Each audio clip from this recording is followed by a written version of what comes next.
They say life slows down after 65, but what if in truth, it's only just learning how to speak, softly at first, and then with a confidence that comes from years of living.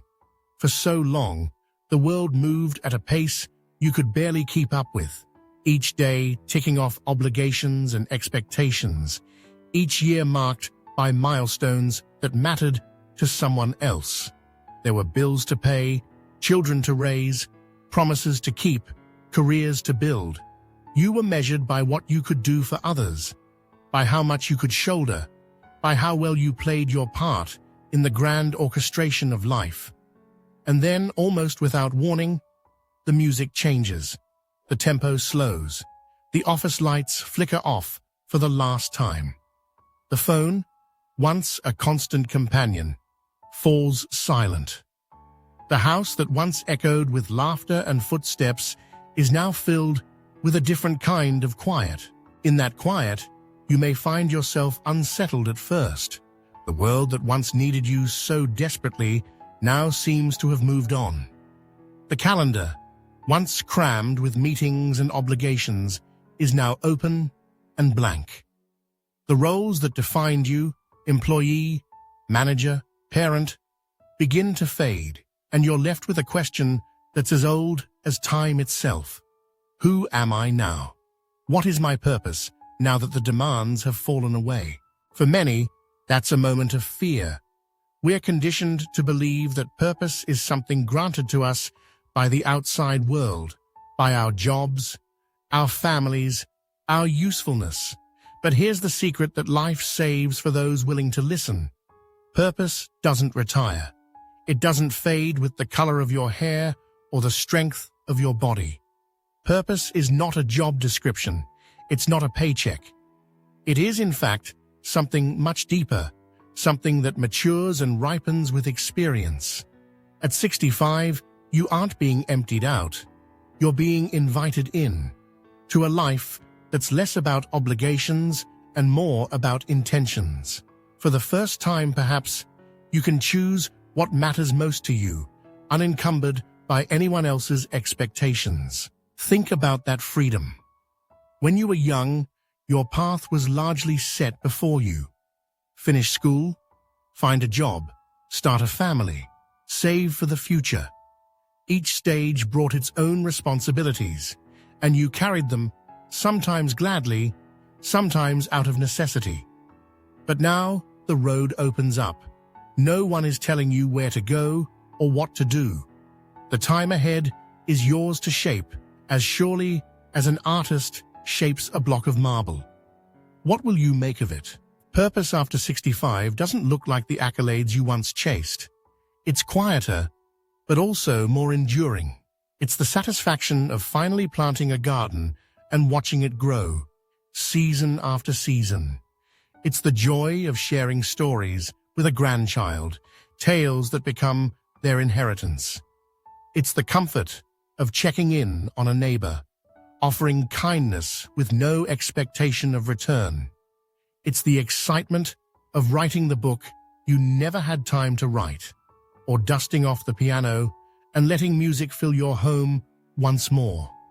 Sometimes purpose is simply in the presence you offer, sitting with an old friend, holding a hand, sharing a laugh. Sometimes it's in the courage to try something utterly new, to become a student again, and discover the world through fresh eyes. Society often makes the mistake of equating aging with fading away, but the truth is that after 65, you become more distilled, more essential. You are no longer pulled in a dozen directions. You are no longer trying to fit into someone else's mold.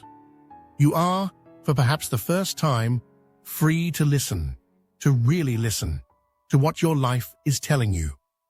You become a curator of your own future, guided not by fear or urgency, but by wisdom and choice.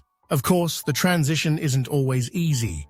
Stillness, after years of motion, can feel disorienting. You might look in the mirror and not recognize the person staring back. But if you can sit with that stillness, lean into it, you'll find it's not emptiness.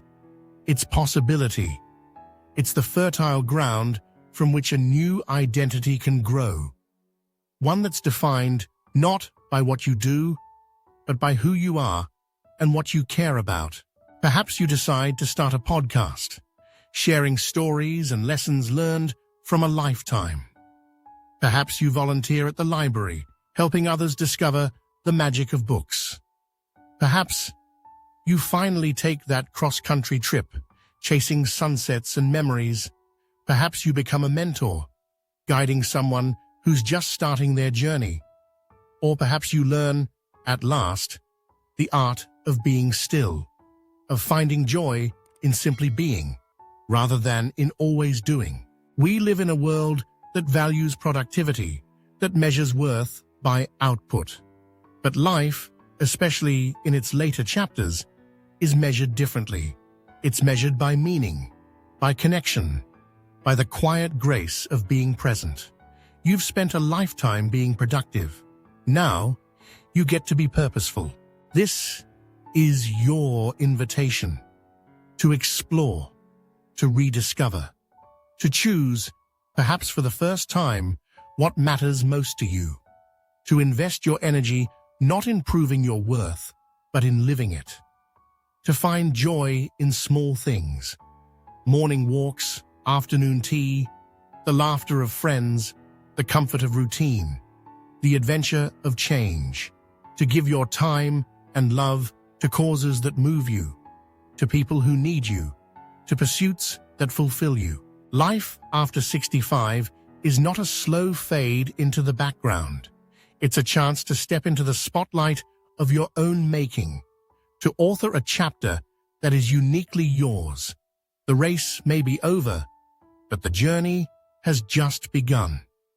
And in the quiet stretch of road ahead, you may find that life is whispering to you, offering truths you were always too busy to hear.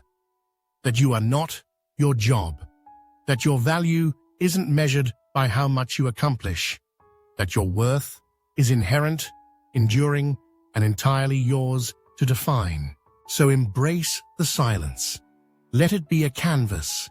Let it be the place where you paint your days with intention, with presence, with meaning. Let it be the place where purpose is no longer a demand from the outside, but a gift you give yourself, day after day. Because after 65, life doesn't slow down. It opens up. And within that openness lies the freedom to become, fully and finally, the person you were always meant to be. Retirement is often painted as a finish line, a moment when the long race of career and responsibility finally eases into gentle twilight. But in truth, it's not an ending at all. It's the beginning of a chapter you get to write entirely on your own terms. For people like Harold, the sudden silence after decades of work can feel deafening. The routines that shaped each day, the sense of being needed, the pride in a job well done, these don't just vanish without leaving space behind. And in that space, questions echo. Who am I now? What do I have left to give?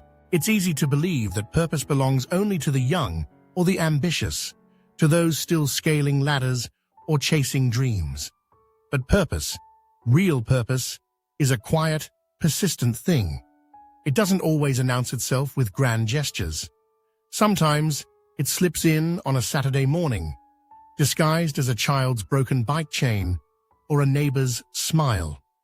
For Harold, the tools that once kept machines running at the plant became instruments in a different kind of repair, restoring confidence in children, forging new connections in his community, and piecing together his own sense of meaning. There's a lesson in Harold's story, not just for those facing retirement, but for anyone standing at the edge of change. When the familiar falls away, it's tempting to look backward, to mourn what's lost. But the truth is, every ending carries the seed of a new beginning. The world is quietly full of places where your hands, your kindness, your wisdom are needed. Sometimes, you just have to look up, step outside, and say yes to the small invitation right in front of you. Purpose after retirement doesn't have to look like a second career or a sweeping reinvention. It can be modest, rooted in simple acts of generosity and curiosity. It can mean volunteering at a local library, tending a community garden, or learning to paint for the first time.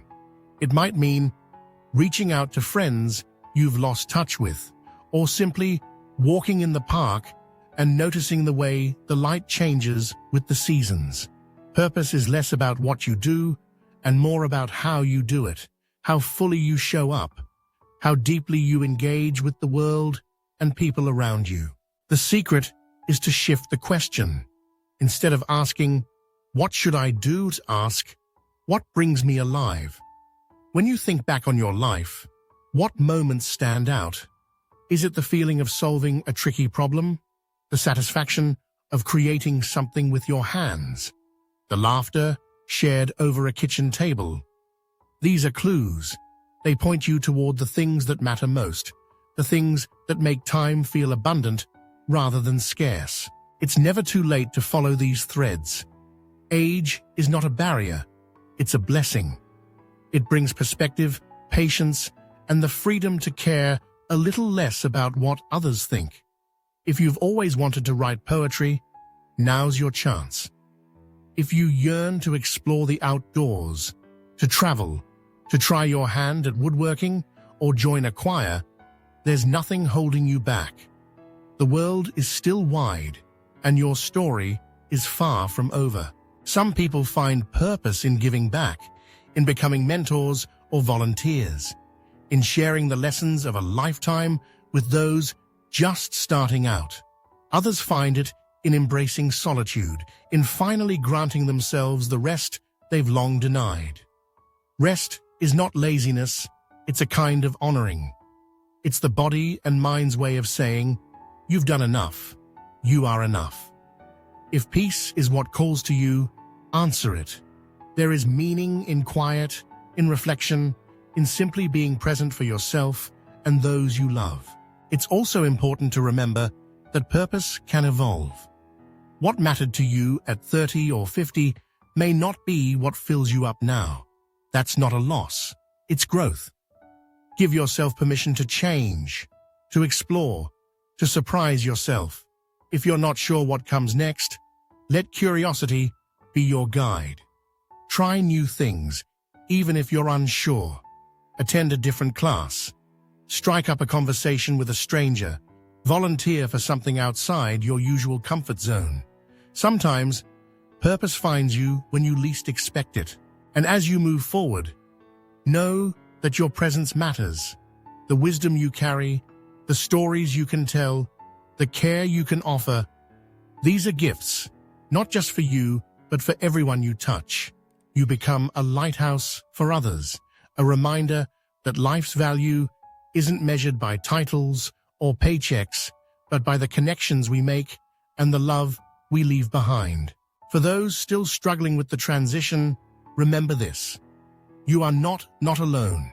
So many have walked this path before you, feeling lost at first, only to discover new passions and friendships on the other side. There are resources, communities, and groups eager to welcome you, to help you find your place in this new landscape. Reach out, share your story.